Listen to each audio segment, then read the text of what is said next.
महाराष्ट्र सरकार, मंत्रिमंडळ, अधिवेशन,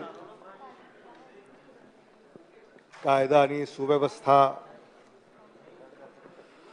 गृहनिर्माण, रस्ते, खड्डे, नगर विकास, ग्रामीण विकास,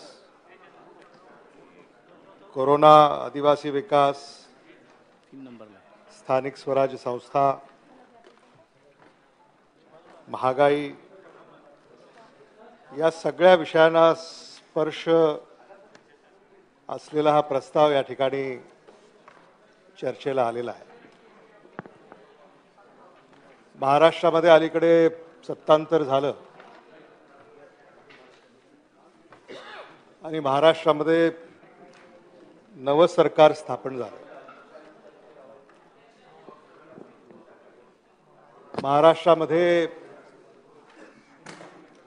महाराष्ट्राच्या इतिहासामध्ये पहिल्यांदा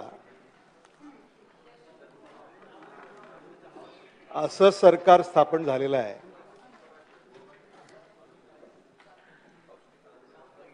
या सरकारच्या अस्तित्वाबद्दल सर्वोच्च न्यायालयामध्ये सुनावणी सुरू आहे आणि म्हणून महाराष्ट्र सरकारची वैधता, मंत्रिमंडळाची वैधता, अधिवेशनाची वैधता आणि मग या अधिवेशनामध्ये बोलावं का बोलू नये हा देखील प्रश्न आपल्या सगळ्यांसमोर उपस्थित झालेला आहे. सरकार हे घटनेच्या आधारावर स्थापन झालेलं आहे असं काही सत्ताधाऱ्यांकडं आम्ही ऐकतो आणि साहजिकच काहींनी याच्यावर आक्षेप घेतलेला आहे की हे सरकार घटनाबाह्य आहे. आता घटनेनुसार जर हे सरकार स्थापन झालं असतं तर न्यायालयाने ही याचिका दाखलच करून घेतली नसती आणि म्हणून या सरकारच्या अस्तित्वाबाबत अजूनही शंका आहे. न्यायालयामध्ये अनेक सुनावण्या झाल्या. न्यायालयाने सर्वोच्च न्यायालयाचे जे मुख्य न्यायाधीश आहेत त्यांनी देखील ही सुनावणी घेतली आणि आता हे घटनेनुसार घटनाबाह्य सरकार आता घटनापीठाकडं हे आता येऊन ठेपलेलं आहे आणि म्हणून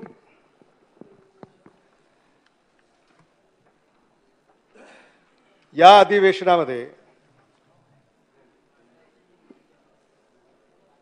आहे आणि म्हणून या अधिवेशनाचा आपण सन्मान राखला पाहिजे. या सभागृहाचं नेतृत्व मुख्यमंत्री एकनाथ शिंदेजी करतायत आणि त्यांच्याबद्दल आम्हाला आदरच आहे, कारण आपण सगळे महाराष्ट्र विधानसभेचे सदस्य आहोत आणि या महाराष्ट्र विधानसभेचा सदस्य या नात्यानं या सभागृहामध्ये या सभागृहाचं नेतृत्व कोणीतरी करत असतं, विरोधी बाकांचं नेतृत्व कोणीतरी करत असतं आणि म्हणून आज ही चर्चा या ठिकाणी जी होते आहे, खरं म्हणजे आम्ही फार आरोप करावेत असं नाही, कारण सरकार हे अलीकडेच आलंय. काही दिवसापूर्वी आम्हीच महाविकास आघाडी सरकारमध्ये तत्कालीन मुख्यमंत्री उद्धव ठाकरेजी यांच्या नेतृत्वाखाली आणि तत्कालीन उपमुख्यमंत्री अजितदादा पवारजी यांच्या नेतृत्वाखाली मंत्रिमंडळामध्ये मंत्री म्हणून कार्यरत होतो आणि म्हणून या मंत्रिमंडळाकडनं लगेचच फार आपण अपेक्षा कराव्यात अशी परिस्थिती नाही. पण या 2 महिन्यामध्ये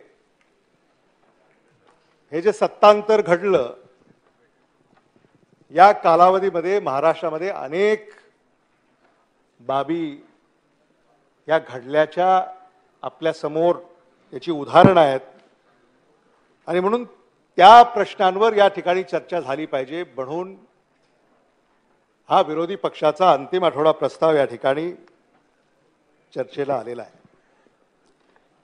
खरं म्हणजे विरोधी पक्ष नेते अजितदादा पवारजी यांनी या प्रस्तावामध्ये विरोधी पक्षाच्या भावना अतिशय सविस्तरपणे या सभागृहापुढे मांडलेल्या आहेत. आत्ताच आपण आमचे नेते जयंत पाटीलजी यांनी देखील भाष्य केलं. आणि म्हणून या सगळ्या परिस्थितीमध्ये सरकार सत्तेवर आलं आणि मंत्रिमंडळाचा विस्तार झाला आणि अजूनही मंत्रिमंडळामध्ये 50% जागा या रिक्त आहेत. खरं म्हणजे त्या जागा रिक्त असायचं काही कारण नाही. म्हणजे आत्ताच आपण असं ऐकलं की भारताच्या अमृत महोत्सवी वर्षामध्ये 15 ऑगस्टला जे झेंडावंदन झाले, अनेक ठिकाणी महाराष्ट्र सरकारला अधिकाऱ्यांच्या मार्फत, म्हणजे मंत्री नाहीत म्हणून त्यांच्या हस्ते ध्वजारोहण काही ठिकाणी करण्याची वेळ या सरकारवर आलेली आहे. आणि मला असं वाटतं की याची आवश्यकता नव्हती. महाराष्ट्राच्या मंत्रिमंडळाचा विस्तार हा उशिरानं झाला, पण उशिरानं जरी झाला असला तरी तो 100% विस्तार झाला असता तर या अधिवेशनाला देखील न्याय मिळाला असता आणि महाराष्ट्रातल्या सामान्य माणसांच्या प्रश्नांना सुद्धा न्याय मिळाला असता, हे विनम्रपणे मला या ठिकाणी नमूद करावंसं वाटतं. या सरकारनं, तत्कालीन सरकारमध्ये आमचे सगळेच सहकारी मंत्री जे इथं मंत्री होते आता तिथं मंत्री आहेत, अब्दुल सत्तारजी आहेत, भुमरेजी आहेत, सभागृहामध्ये अनेक मंत्री आत्ता नाही आहेत, पण एकनाथ शिंदेजी जे आत्ता मुख्यमंत्री आहेत तेही त्या मंत्रिमंडळामध्ये मंत्री म्हणून त्यांनी काम केलं. आणि म्हणून त्या सरकारमध्ये सरकार म्हणून जे निर्णय सरकारने केले त्या अनेक निर्णयांना स्थगिती देण्याचं काम या नव्या सरकारनं केलेलं आहे. मला असं वाटतं की स्थगिती जिथं काही चुकीचं घडलं असेल तिथं स्थगिती देणं आपण समजू शकतो, पण जिथं धोरणात्मक बाबी आहेत त्या धोरणात्मक बाबींवर सुद्धा जर स्थगिती सरकार देणार असेल तर मला असं वाटतं की ते कुठंतरी महाराष्ट्रातल्या जनतेवर अन्याय होतोय, हे देखील विनम्रपणे मला या ठिकाणी नमूद करावंसं वाटतं. आणि म्हणून माझा आग्रह आहे, माझी सूचना आहे की राज्याचे मुख्यमंत्री एकनाथ शिंदेजी, उपमुख्यमंत्री देवेंद्र फडणवीसजी आणि मंत्रिमंडळातले आमचे सगळे मंत्रीगण यांनी या ज्या अशा अनेक निर्णयांना स्थगिती दिलेली आहे. खरं म्हणजे उपमुख्यमंत्री देवेंद्र फडणवीसजींनी काही क्षणापूर्वी इथं वक्तव्य केलं की ती सरसकट स्थगिती नाही आहे, अनेक बाबींवरची स्थगिती उठवलेली आहे. आणि म्हणून तसं असेल तर त्याचं स्वागतच आहे. पण आमचा आग्रह असा आहे की जे धोरणात्मक असं त्यांनी भाष्य केलं, त्यांनी सभागृहात केली आहे, त्यामुळं ती घोषणा अधिकृत आहे असं मानून या सगळ्याच निर्णयांना जिथं सामान्य माणसाशी निगडीत जे निर्णय आहेत त्या निर्णयावर स्थगिती असेल तर ती उठवण्यात यावी अशी सूचना या निमित्तानं मी विरोधी पक्षाच्या वतीनं या ठिकाणी करू इच्छितो. जिल्हा नियोजन समितीच्या संदर्भामध्ये सुद्धा अनेक जिल्हा नियोजन समित्यांमध्ये आता तिकडे जे मंत्री आहेत तेच पालकमंत्री तिथं होते.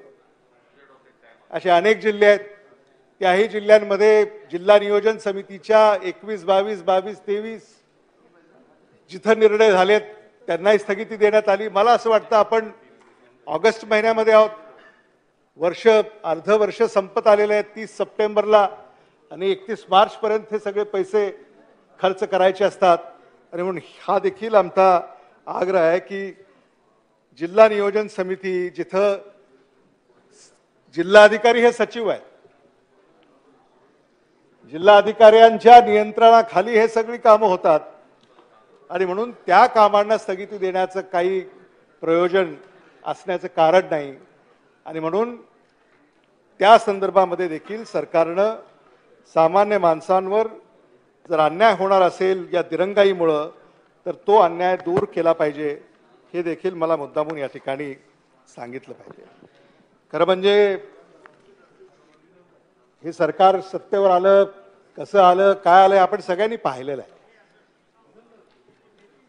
महाविकास आघाडी सत्तेवर आली तेव्हा महाविकास आघाडी सुद्धा सत्तेवर येईल असं कोणीही विचार केला नव्हता. 172 लोकांनी एक विचार स्वीकारला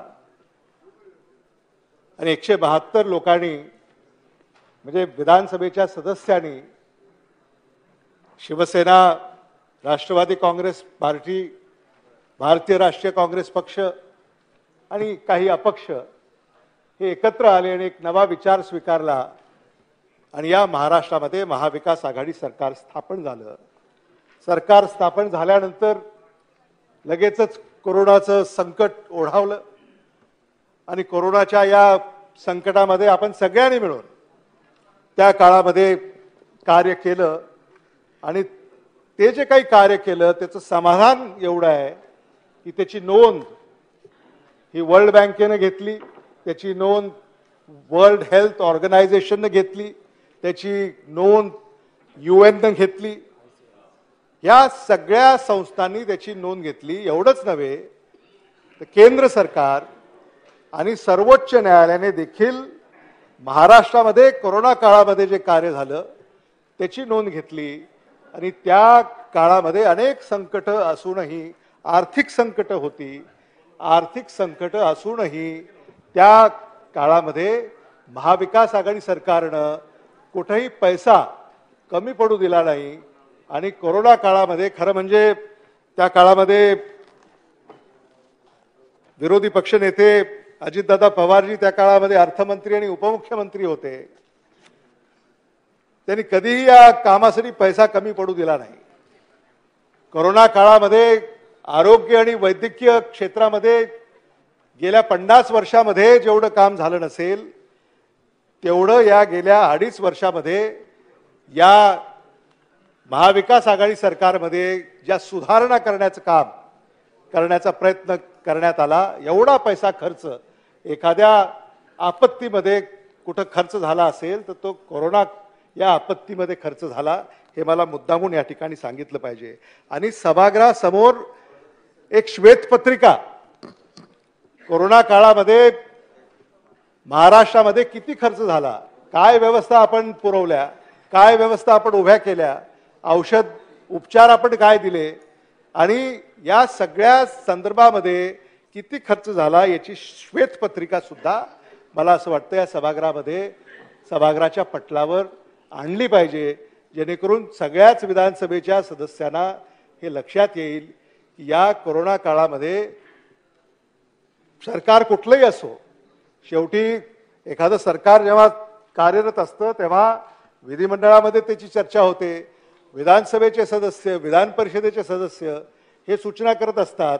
आपण साधारणतः तळागाळातून माहिती घेऊन त्याची चर्चा आपण या सभागृहामध्ये करतो आणि म्हणून त्या काळामध्ये सुद्धा जे काम झालं ते सत्ता पक्ष आणि विरोधी पक्ष या सगळ्यांच्या सूचनांवरच ते काम त्या काळामध्ये झालं आणि म्हणून जे काम झालं त्याची श्वेतपत्रिका सुद्धा मला असं वाटतं की या सभागृहामध्ये आपण मांडली पाहिजे, जेणेकरून आपल्याला लक्षात येईल की महाराष्ट्र शासनाच्या तिजोरीमधून हजारो कोटी रुपये या कोरोनाच्या महामारीमध्ये राज्य सरकारने त्या काळामध्ये खर्च केले हे मला मुद्दामून या ठिकाणी सांगितलं पाहिजे. खरं म्हणजे महाराष्ट्र सरकारची आर्थिक स्थिती ही सुद्धा चिंताजनक आहे. म्हणजे याच्यामध्ये आज तुम्ही सत्तेमध्ये आहात, आम्ही विरोधी पक्षामध्ये आहोत. भारत सरकार, महाराष्ट्र सरकार आता हे जे आव्हान तुम्ही स्वीकारलेलं आहे हे आव्हान तुम्हाला पेलायचं आहे आणि म्हणून 2.5 वर्षामध्ये या महाराष्ट्रामध्ये जो विकास तुम्ही करणार आहात, जे काही भाष्य आपण करते किंवा जे तुम्ही आव्हान स्वीकारलं आहे त्या संदर्भामध्ये देखील मला असं वाटतं की एक मोठं आव्हान आपल्या पुढे आहे आणि हे आव्हान पेलण्यासाठी आपल्याला सगळ्यांना बरोबर घेऊन आपल्याला मार्गक्रमण करावं लागेल हे देखील मला या ठिकाणी सूचित करावंसं वाटतं. एवढंच नव्हे तर अलीकडेच मी असं ऐकलं की राज्य सरकार प्रत्येक जिल्ह्यामध्ये वैद्यकीय महाविद्यालय व रुग्णालय उभं करण्याचं धोरण त्यांनी पुढं सुरू ठेवण्याचा निर्णय केलेला आहे. खरं म्हणजे महाविकास आघाडी सरकारच्या काळामध्ये जिल्हा तिथं वैद्यकीय महाविद्यालय व रुग्णालय हे धोरण आपण स्वीकारलं होतं. महाविकास आघाडी सरकारच्या काळामध्ये जवळपास 12 ठिकाणी 12 जिल्ह्यामध्ये वैद्यकीय महाविद्यालयांना आपण मंजुरी दिली आणि आता उर्वरित जिल्ह्यांमध्ये सुद्धा तुम्ही ते धोरण पुढे नेताय. त्याबद्दल खरं म्हणजे मी आपले आभार व्यक्त करतो आणि आपले अभिनंदन करतो की कटुता किती जरी असली तरी चांगल्या कामाला तुम्ही पुढे घेऊन जात आहात. त्याबद्दल राज्य सरकारचे देखील मला कौतुक करावेसे वाटतात. एवढंच नव्हे तर आता अब्दुल सत्तारजी आपण कृषी मंत्री आहात.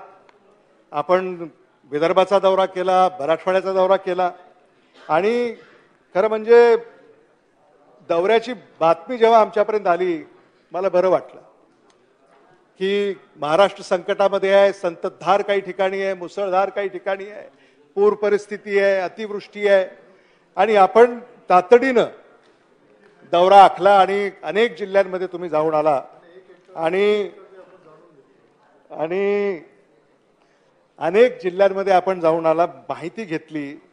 मला आपल्याला अशी आग्रही विनंती करायची, जी मदत राज्य सरकारनं जाहीर केलेली आहे ती मदत तशी पुरेशी नाही आणि म्हणून विदर्भामध्ये नागपूर विभाग, अमरावती विभाग इथं तर ओला दुष्काळ जाहीर करण्यासारखी परिस्थिती आहे आणि म्हणून मला असं वाटतं की येणाऱ्या काळामध्ये विधिमंडळामध्ये जी चर्चा झालेली आहे, जे मुद्दे उपस्थित झालेले आहेत, जी सूचना आलेली आहे त्याच्या आधारावर ओला दुष्काळ सुद्धा जर आपल्याला जाहीर करावा लागला तर तो आपण जाहीर करा अशी मी विनंती आपल्याला या ठिकाणी करतो. विशेषतः लातूरमध्ये आणि मराठवाड्यामध्ये सोयाबीनवर जे गोगलगाय याचा जो प्रादुर्भाव आपल्याला जाणवतोय त्या संदर्भामध्ये देखील आपल्याला उपाययोजना कराव्या लागतील आणि येलो मोझॅक हा एक नवा रोग हा आता उद्भवलेला आहे आणि म्हणून त्या संदर्भामध्ये देखील आपल्याला उपाययोजना कराव्या लागतील. आम्ही जिल्हाधिकाऱ्यांना त्या काळामध्ये आग्रही विनंती केली की पंचनामे करा, अहवाल शासनाकडे सादर करा, जेणेकरून शासनाचं जेव्हा धोरण ठरेल तेव्हा ती मदत त्या शेतकऱ्यांना उपलब्ध होईल. आणि म्हणून या विरोधी पक्षाच्या अंतिम आठवडा प्रस्तावाच्या माध्यमातून सुद्धा मी आपलं लक्ष या ठिकाणी वेधू इच्छितो. एवढंच नव्हे तर राज्यामध्ये अनेक विभागांमध्ये शासकीय नोकऱ्या अनेक जागा रिक्त आहेत आणि त्या संदर्भामध्ये देखील आमची अशी आपल्याला सूचना आहे की या रिक्त जागा तातडीनं भरण्याच्या संदर्भामध्ये आपण उपाययोजना केल्या पाहिजेत आणि सामान्य माणसाला महाराष्ट्रामध्ये जी बेकारी वाढलेली आहे ती काही प्रमाणामध्ये दूर करण्याच्या संदर्भामध्ये या शासकीय नोकऱ्यांची मदत होणार आहे. आणि म्हणून राज्याचे मुख्यमंत्री एकनाथ शिंदेजी, उपमुख्यमंत्री देवेंद्र फडणवीसजी यांना माझी अशी विनंती आहे की या संदर्भामध्ये एक टास्क फोर्स जर त्यांनी गठीत केला आणि कालबद्ध कार्यक्रम अंतर्गत या शासकीय नोकरीमध्ये भरती हा कार्यक्रम आपण राबवला पाहिजे, तरच खऱ्या अर्थानं काही प्रमाणामध्ये महाराष्ट्रामधल्या काही सुशिक्षित बेकारांना त्यामध्ये दिलासा मिळू शकेल. मी आपल्याला या अंतिम आठवडा प्रस्तावाच्या संदर्भामध्ये मराठवाडा वॉटर ग्रिड ही जी काही महत्वाकांक्षी योजना महाराष्ट्र सरकारनं स्वीकारलेली आहे, महाविकास आघाडी सरकारनं देखील अपक्ष एकच आहेत. हा साहेब आपलं सुरू ठेवा साहेब.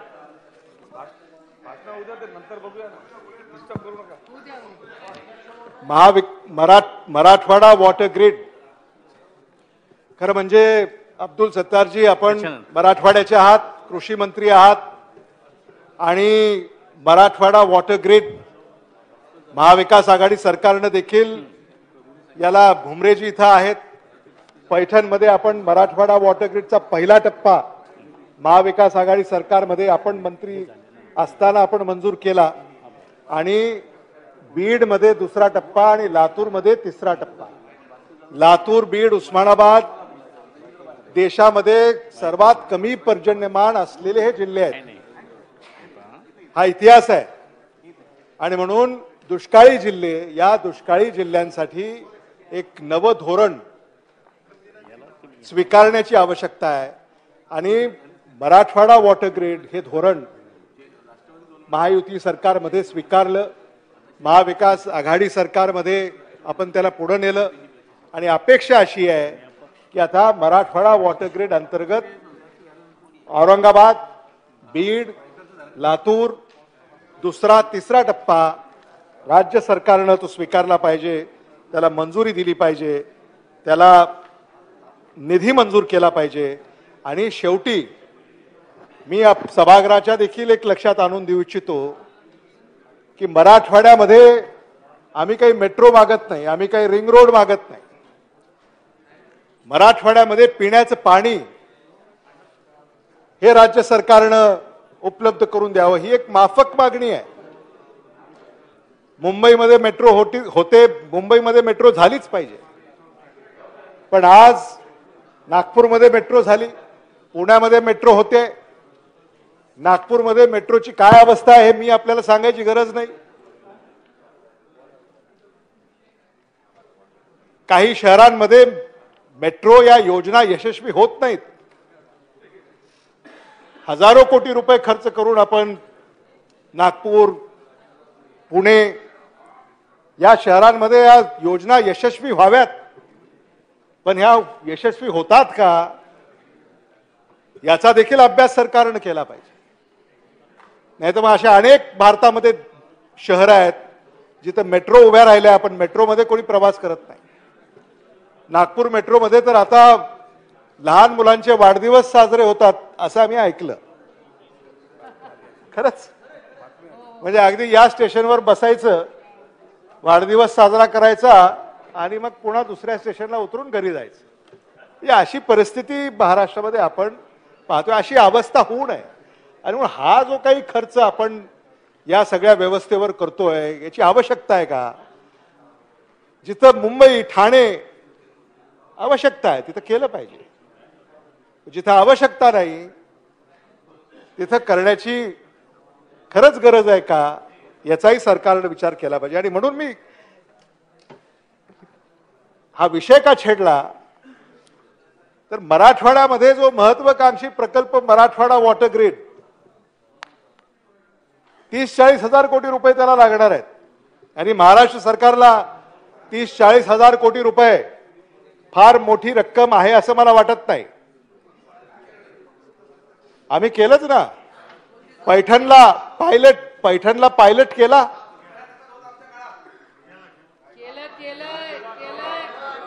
अहो आमचे अभिमन्यू पवार, हा काळ तुमचा का हा काळ आमचा, यापेक्षा हा काळ महाराष्ट्राचा आहे हे आपण समजून घेतलं पाहिजे. काल आम्ही होतो, आज तुम्ही आहात, उद्या कोण असेल हे कोण सांगावं. आणि म्हणून मला असं वाटतं की महाराष्ट्राचा विचार आपण केला पाहिजे आणि म्हणून 30-40 हजार कोटी रुपये या मराठवाडा वॉटर ग्रीडसाठी काही फार मोठी रक्कम नाही. 30-40 हजार कोटी, 29 हजार कोटी हा आकडा त्या योजनेचा आहे. थोडाफार वाढला तरी 30-40 हजार कोटी. पण मेट्रोवर, रिंग रोडवर जे आपण हजारो लाखो कोटी रुपये खर्च करतो त्यापेक्षा ते तर करावंच, पण याही पिण्याच्या पाण्यासाठी मला असं वाटतं की आपण विचार केला पाहिजे. हे देखील मला इथं आवर्जून सांगितलं पाहिजे. किराणा मालावर आता जीएसटी लागू झालेला आहे. त्या संदर्भामध्ये राज्य सरकारनं केंद्र सरकारकडे चर्चा करावी, शिफारस करावी. आज भारत देशातल्या, महाराष्ट्र राज्यातल्या सगळ्या किराणा दुकानदारांनी याला विरोध दर्शवलेला आहे आणि म्हणून या संदर्भामध्ये सत्ता पक्षाकडचे लोक जरी असले आणि विरोधी पक्षाकडचे जरी लोक असले तरी मला असं वाटतं की हा जो छोटा व्यापारी आहे, जो गावाकडचा आहे, जो तालुक्याचा आहे, जो जिल्ह्याचा आहे किंवा शहराचा आहे, हा किराणा दुकानदार जो आहे, किराणा मालावर जो GST 5% आता अलीकडे लागू करण्यात आलेला आहे, या संदर्भामध्ये देखील मला असं वाटतं की राज्य सरकारनं केंद्र सरकारकडं या संदर्भामध्ये चर्चा केली पाहिजे. आपल्याला आठवतंय की गेल्या वर्षी महाराष्ट्रामध्ये ऊसाचं विक्रमी उत्पादन झाल्याचं आपल्याला माहिती आहे आणि महाराष्ट्र सरकारने त्या काळामध्ये ऊसाचं गाळप हे अगदी मे जून पर्यंत कारखाने सुरू ठेवून हे गाळप सुरू ठेवलं आणि 100% ऊसाचं गाळप या राज्यामध्ये करण्याचं काम त्या ठिकाणी केलं आणि ऊसाचं पीक म्हणजे आता फक्त साखर नाही तर वीज आणि इथेनॉल म्हणजे केंद्र सरकारचा हा जो काही पेट्रोल ब्लेंडिंग प्रोग्राम आहे, डिझेल ब्लेंडिंग प्रोग्राम 20% आता त्यांनी तो नेलेला आहे आणि म्हणून यामध्ये महाराष्ट्राचा सिंहाचा वाटा आहे हे आपण समजून घेतलं पाहिजे आणि म्हणून याला आणखी सक्षम करण्यासाठी आणि गती देण्यासाठी येणाऱ्या जो काही ऊसाचा हंगाम आहे त्या संदर्भामध्ये भारतामध्ये आता साखरेचं देखील उत्पादन हे विक्रमी होणार आहे आणि म्हणून राज्य सरकार आणि कृषी मंत्री या ठिकाणी आहेत आणि कृषी विभागाशीच हा मुद्दा निगडीत आहे आणि म्हणून ऊस आणि साखर, इथेनॉल, ऊसाच्या संदर्भामध्ये साखरेचं उत्पादन जे महाराष्ट्रामध्ये होईल ते विक्रमी होईल आणि म्हणून भारतानं साखर निर्यातीचं धोरण हे लवकरात लवकर निश्चित करण्याची आवश्यकता आहे आणि म्हणून अब्दुल सत्तारजी आपल्याला आमची अशी विनंती आहे की भारत सरकारनं साखर निर्यातीचं धोरण हे लवकरात लवकर निश्चित करावं आणि महाराष्ट्राच्या ऊस उत्पादक शेतकऱ्यांचं नुकसान होणार नाही. अध्यक्ष महोदय, काँग्रेस पक्षाच्या वतीनं मी पहिलाच वक्ता या ठिकाणी आपले विचार व्यक्त करतोय. नाही, आपण काँग्रेसचे पहिले पण सेनेचा अजून एकही झाले नाही, राष्ट्रवादीचे 2 झाले, राष्ट्रवादी पक्षाचे 2 झाले आणि त्यांनी आम्हाला आग्रह केला की मला बोलू द्या म्हणून आम्ही मागे थांबलो. ठीक ठीक, बोला बोला. त्यामुळं साखर निर्यातीचं जे धोरण आहे अब्दुल सत्तारजी, महाराष्ट्राचं नुकसान होणार नाही कारण याच्यामध्ये सुद्धा भारतामध्ये अनेक राज्याची स्पर्धा आहे. कर्नाटक, तामिळनाडू, गुजरात, बिहार, मध्य प्रदेश, उत्तर प्रदेश या राज्यांमध्ये स्पर्धा आहे की या राज्यामधून साखर किती निर्यात होईल आणि म्हणून इथं महाराष्ट्र मागे राहणार नाही. या संदर्भामध्ये आपण उपमुख्यमंत्री देवेंद्र फडणवीसजी आणि मुख्यमंत्री एकनाथ शिंदेजी यांच्याशी चर्चा करून एक शिष्टमंडळ आपल्याला भारत सरकारकडं आणि पियुष गोयल त्या खात्याचे मंत्री आहेत आणि म्हणून त्यांच्याकडे एक शिष्टमंडळ आपल्याला घेऊन या धोरणाची देखील निश्चिती तातडीनं या ठिकाणी करण्याची आवश्यकता आहे हे मला मुद्दामून या ठिकाणी सांगितलं पाहिजे. खरं म्हणजे आज एका विचित्र परिस्थितीतून महाराष्ट्र मार्गक्रमण करतोय. ही 5 वर्ष जी आहेत याच्यामध्ये लोकांमध्ये अशी चर्चा आहे ही 5 वर्ष महाराष्ट्रानं अशी कधी पाहिलेली नाहीत कारण या 5 वर्षामध्ये सगळ्याच पक्षांनी सत्ता उपभोगली असं लोक म्हणतात. म्हणजे शिवसेना, राष्ट्रवादी काँग्रेस पार्टी, काँग्रेस, भारतीय जनता पक्ष म्हणजे सगळेच पक्ष या 5 वर्षामध्ये सत्तेमध्ये राहिले किंवा आहेत अशी साधारणतः चर्चा या महाराष्ट्रामध्ये सुरू आहे. आणि मला आठवतंय की या सभागृहामध्ये उपमुख्यमंत्री देवेंद्र फडणवीसजी यांनी असं सांगितलं होतं, मैं समंदर हूं, मैं लौट के आऊंगा. वो लौट के आ गए, वो समंदर हैं आणि एकनाथ शिंदेजीने जे सांगितलं त्यांच्या पहिल्या भाषणामध्ये की मला काही सुचलंच नाही, कळालंच नाही, मी असा वाहत गेलो फ्लो मध्ये, म्हणजे प्रवाहामध्ये. म्हणजे ठाण्याची उल्हास नदीचा प्रवाह कधी समुद्रामध्ये मिळाला हे आम्हाला लक्षातच आलं नाही.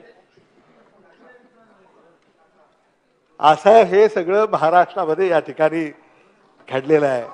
आणि वेळ आहे अभिमन्यू पवार, आपण पहिल्यांदाच निवडून आलेले आहात आणि नाही, आणि कसं आहे की